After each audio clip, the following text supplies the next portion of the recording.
Yes.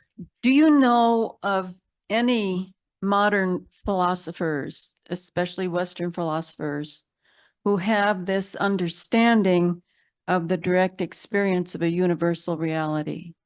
Well, who do you regard as modern? I mean, in the 21st century, or Yeah. let's say,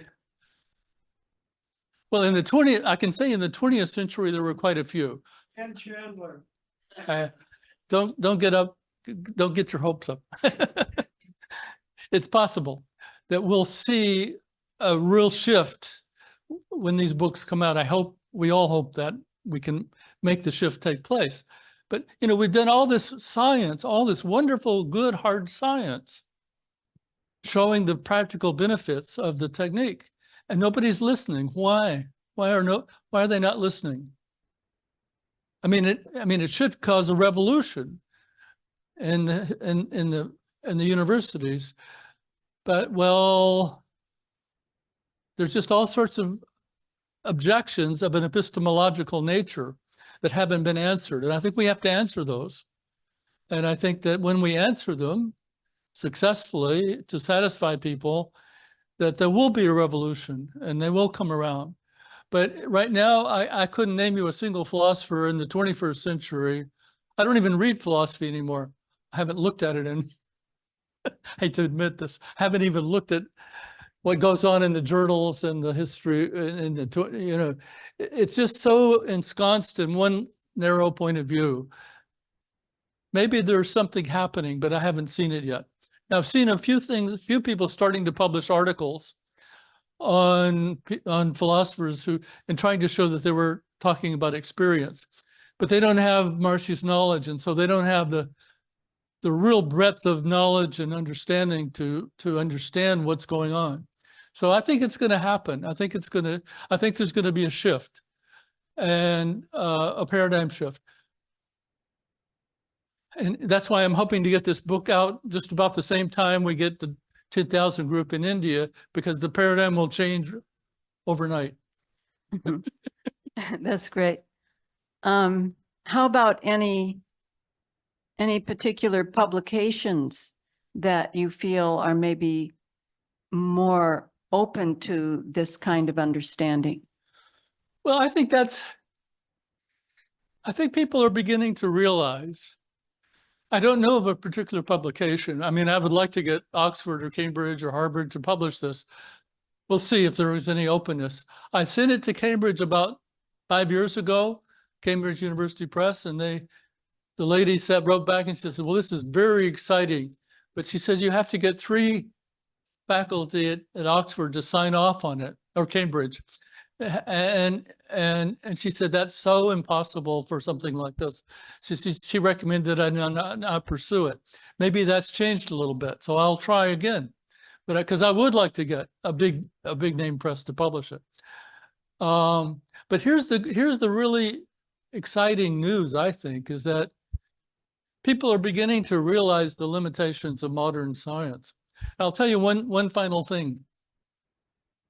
Einstein himself said that the future of mankind depends entirely on its level of ethical development.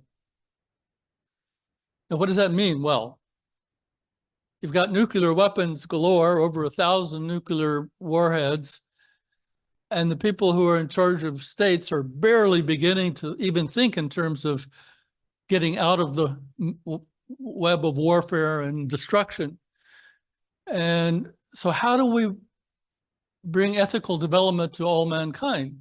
Well, Socrates knew very clearly. He said, transcending this method of repeating a fair word. I wanted to read this to you. He said that repeating a fair word called an epode is the way to bring about the development of wisdom and temperance. So wisdom and temperance, meaning ethical virtue, can be developed in mankind through transcending, through making this technique of transcending available throughout the world. And even more so by making collective consciousness by changing collective consciousness with these large groups, we can bring about an ethical development. Now, when in 1990, when there was a group in India that reached 7,000, at that time, Mikhail Gorbachev came to the West, and he came to President Bush and Reagan, and he said, "This is insane what we're doing. You have a little box that could destroy all of Russia, and I have a little box, and my assistant, a little electronic box that could destroy, we could push the button and destroy all of the United States. This is an insanity." And he says, we have to stop this. This happened when there was a group for a government in India. And then something happened and that fell apart. And then within 10 years, we went back to the old style of, war. Well, I think when we have a group, we're going to see a transformation in society. One thing I think we have to do is when we have a group, we have to make sure that the group not just creates peace for the world, but protects the group from various kinds of destructive tendencies. But I think we can do that, and we can make sure that the world gets on a permanent course. I mean, all it would take is just a tiny fraction of a change in collective consciousness for all the world leaders and people who think in international relations to suddenly think, this is insane. What are we doing? Making war, building these massive destructive potentials to destroy each other. Why don't we use that money for building a better world? Well, it's obvious. It's so obvious that anybody who thinks about it for a minute is going to realize this is an insane use of human resources to build any kind of weapons of destruction, of mass destruction. But there's fear, and there's, oh, I'm afraid of those guys over there. We have to build a stronger, better army. And everybody thinks that, and so it becomes a mess of, and how do we get out of it? We have to change the deepest level of collective consciousness so that people are unable to even consider war as a solution to human problems. And I think that's possible. I think that change of collective consciousness will come when we have a group in India. It'll happen, and it'll be a very profound change, and you'll see more people like Gorbachev. And Reagan was responsive, at least a little bit, to Gorbachev when he came and said, let's stop this. And they instituted an arms reduction program, and they even got rid of a lot of nuclear weapons, and they did all sorts of good things, but it didn't last.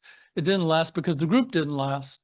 And so by 2001, well, we got World Trade Center bombing, and then we got the bombing of Iraq and Afghanistan. And now we've got a mess of an unholy mess that is far more chaotic than we've got to have a group very soon. We know that. And we're going to.